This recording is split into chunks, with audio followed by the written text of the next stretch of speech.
Hello friends, welcome to my YouTube channel Rongelora. মই Dhruvajyoti Das. Friends, আজি এটা নতুন ভূৰি প্ৰস্তুতি বলকচোন। আজি হিন্দুসকলৰ এটা পবিত্ৰ দিন অশোকাষ্টমী। আহকচোন, অশোকাষ্টমীত আমি দীপ্তেশ্বৰী মন্দিৰলৈ যাওঁ।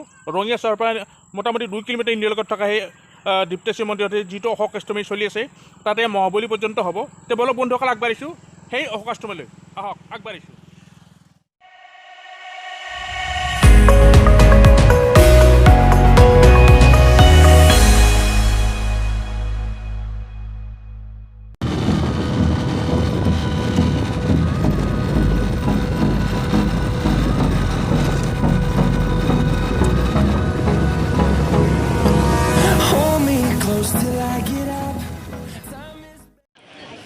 তো ফ্ৰেণ্ডছ, এই লোকাৰণ্য হৈ পৰা এই জেগাখিনিতেই তিনিটা মহাবলী আজি হৈ গ'ল।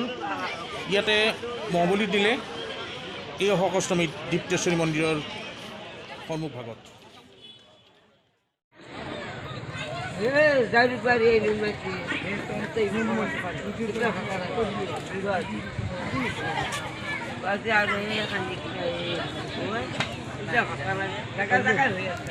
আমাৰ এখানে যাওয়া না জায়গা জায়গা ধৰে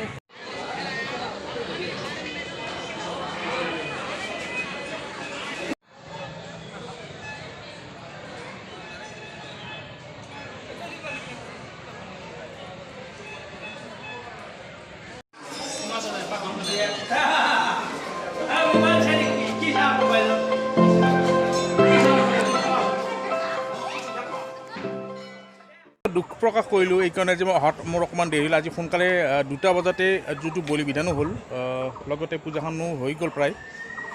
মোৰ দেৰি হ'ল, সেইকাৰণে বলিটো দেখা নাপালোঁ বা এনেকৈ দেখাবও নোৱাৰোঁ, বলিটো দেখাবও নোৱাৰোঁ।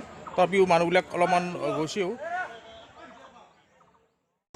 1500 শতিকাত নিৰ্মিত আহোম স্বৰ্গদেউ আহোম স্বৰ্গদেউ ৰুদ্ৰসিংহই নিৰ্মিত এই দীপ্তেশ্বৰী মন্দিৰটো এটা সুন্দৰ পৰিৱেশত এই পুথিমতী নদীৰ কাষতে আছে।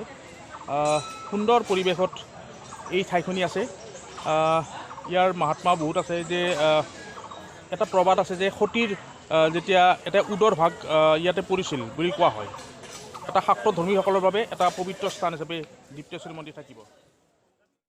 আহোম স্বৰ্গদেউ ৰুদ্ৰসিংহৰ দিনতে যেতিয়া প্ৰতিষ্ঠিত হৈছিল এই দীপ্তেশ্বৰী দেৱালয়ৰ ইয়াৰ প্ৰথম যিটো পুৰোহিত আছিল আচাৰ্য চূড়ামণি মুৰাৰাৰ যিটো তেখেতক ইয়াতে আচাৰ্য পাতিছিল, প্ৰথম তেখেত ইয়াৰ পুৰোহিত আছিল।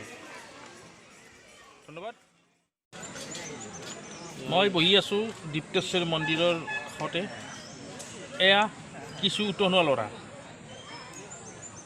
গেম খেলে, বেলেগ মন নাই। কি খেলি আছা? Free fire. মানে ল'ৰা ছোৱালীৰ ভাল বেয়া মই নকওঁ, কাৰণ এইটো এটা ছ'চিয়েল মিডিয়াত এইবিলাক চব ক'ব নোৱাৰি। কিমান দূৰ ভাল বেয়া আপোনালোকে চাব। এটা সুন্দৰ পৰিৱেশত বহি আছোঁ দীপ্তেশ্বৰী দেৱালয়ৰ ওচৰত।